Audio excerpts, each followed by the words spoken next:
to my channel. So today I wanted to do a very different video to what I normally do. I've always wanted to do, but I never normally had enough questions to do until now.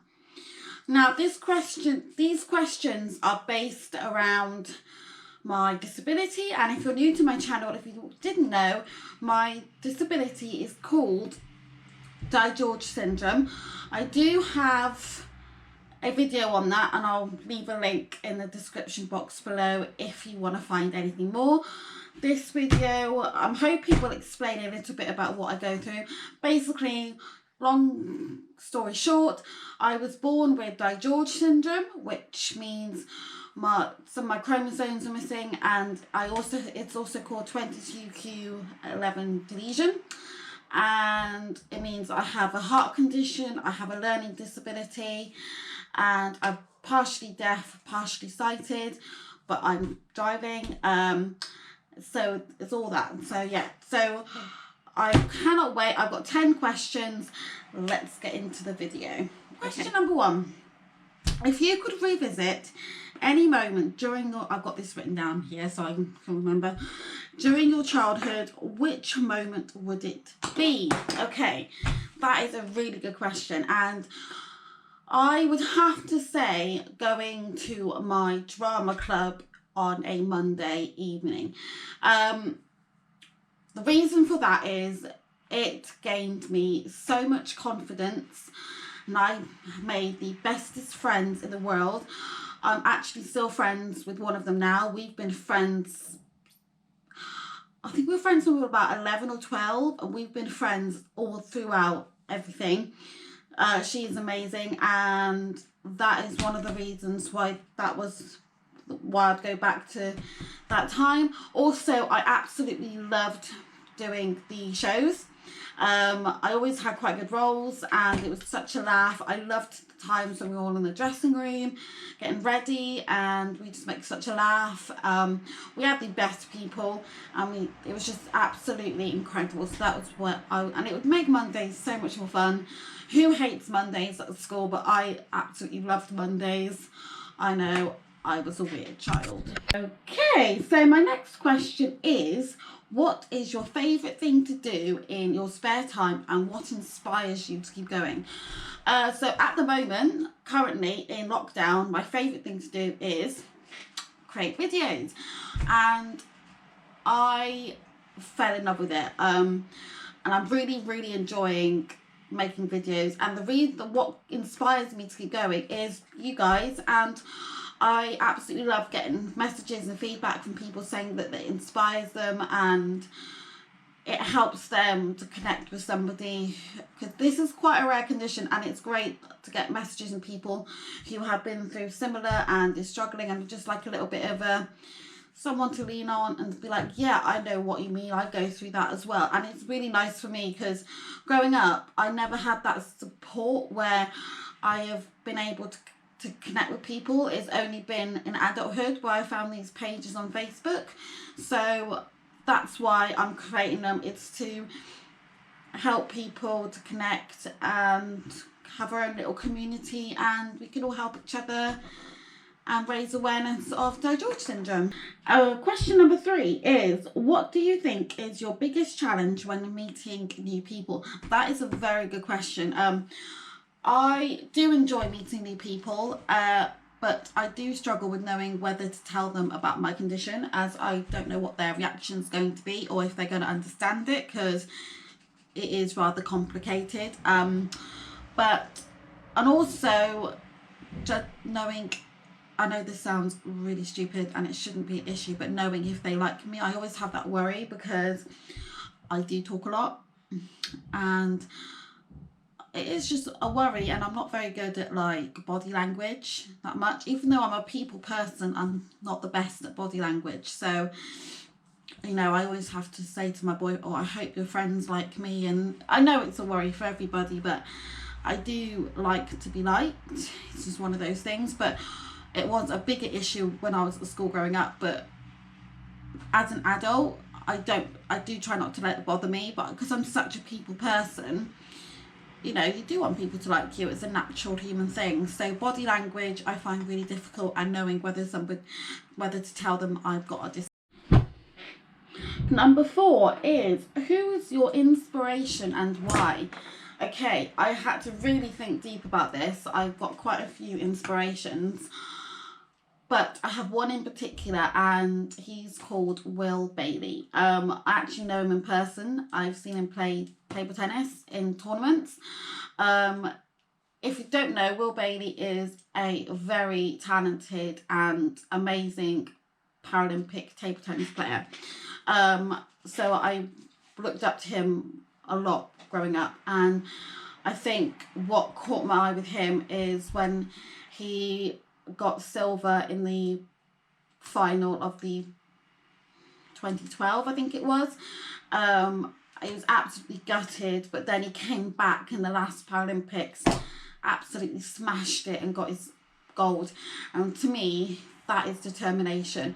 Also, when he was in Strictly Come Dancing last year, or this year, the last just gone, and he conquered every move, and I thought he was amazing, such an inspiration to anybody who wants to achieve their goal but worried something's going to hold them back. But he is my absolute inspiration, and I'm so lucky to have met him. So my next question, number 5, is, what's one thing you've done that you're really proud of, and one thing you've done that you have regretted?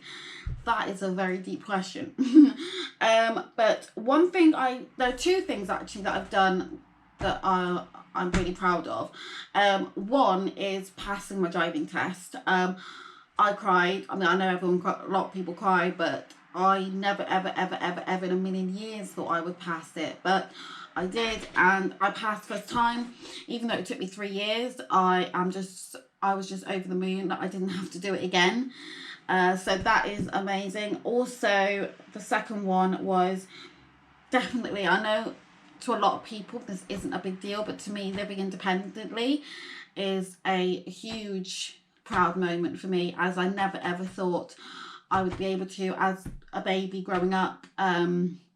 So if you can imagine, my parents were over the moon when they knew that I thought I could live independently and do all the normal adulty things that you could do. So, and one thing you've regretted? Nothing. Everything I've done when I was a baby to now, I'm a true believer in everything happens for a reason. When I was younger, at the time, I'm not younger, I must have been about 18, I could have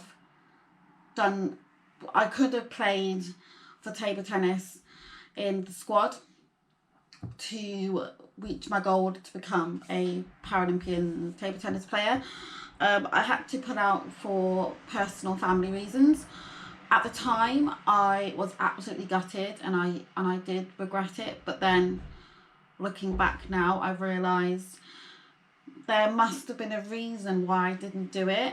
Obviously, if the opportunity arose again, I would grab it with both hands, but at that moment in time in the past, there was obviously a reason why I didn't want to do it, and it just was impossible. But apart from that, I actually live no regrets. I'm proud of what I've done.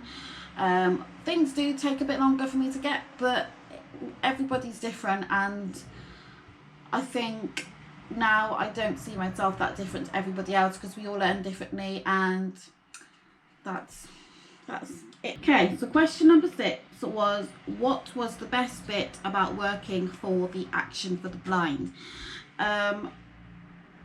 If you aren't aware of what this charity is, I've just got it up on here so I can explain it correctly. It says, Action for Blind was a national sight loss charity in the United Kingdom that provided help and support to blind and partially sighted people of all ages.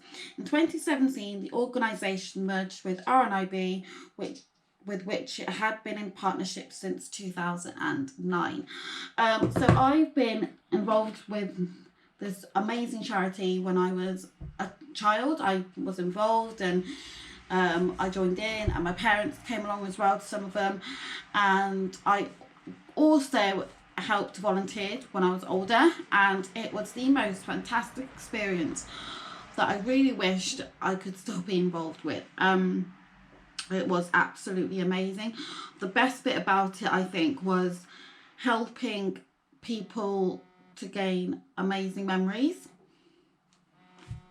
Hold fire. Sorry about that. So going back to the question, I truly believe the best bit about it was helping to create memories for the children, and also gaining experience and independence for myself, as I've had to go away for a week, not only look after me but be responsible for the youngsters as well, and also working with different people and gaining friendships and just having a really good work relationships with the other colleagues. Okay, question number 7. We're not too far now. What's the hardest bit you find about your disability? I find this question really difficult, as I've got not just got one, I've got various. I got a couple of things. One is my delayed learning. Even though it's a lot better than it was when I was a child, I still find it really difficult to sort of understand things. For example, cooking. I am BRB. Water drink break.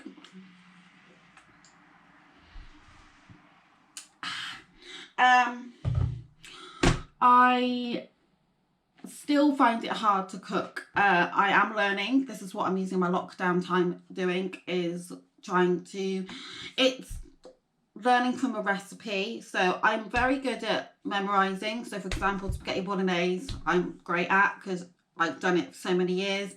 I know the recipe. I don't need to look at the recipe. I can just do it. But when it's a brand new recipe and I'm following it, just certain words, I'm like, what the hell does that mean? But I'm getting there. I've got my boyfriend's support and my parents' support, so I will get there. It's just little things like that and adulty things that just take me a little bit longer to understand. But again, I'm sure it's not just me. I think a lot of people are similar. That's what I'm trying to remind myself, because growing up, like when I was younger, I used to think it was just me that found things hard. But I think it's a breath of fresh air knowing you're not the only one struggling. Like there are thousands of people that, you know, are finding it difficult as well.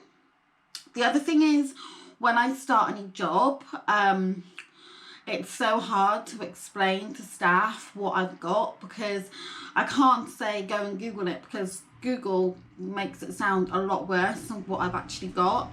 So I do have to try and explain it, and I'm not the best at explaining things. But that is what I find really good. Once they understand what I've got, and once they've got me, it's fine. It's just that first couple of weeks, and we're still trying to figure each other out. That's the bit I find really difficult, but I'll get there. So, question number 8? What's the hardest challenge you've had to overcome? Easy, passing my driving test. Yeah, it took me 3 years. But I got there in the end. Question number 9. Has your disability ever held you back? Same as the regret question. No.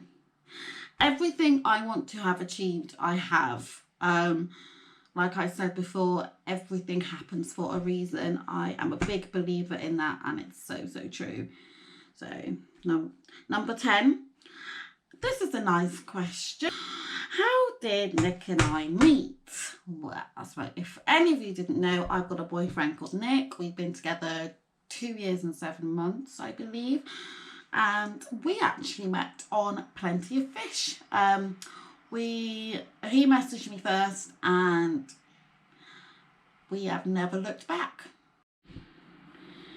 Okay, I hope you all really enjoyed my Q&A. I have always wanted to do one of these, and I am over the moon that I have done one now. And in the comment below, please give me some video ideas on what you would like me to do on my channel. I am doing a lot of vloggy type videos, but like advice and sitting down type videos. Let me know what you would like me to talk about. As it gave me some amazing ideas, and I hope you all stay safe and well, and looking after yourselves. I know this is such a weird time still. I mean, we're trying to plod on. But just keep on smiling, keep being positive, and I'll see you in my next video. Bye.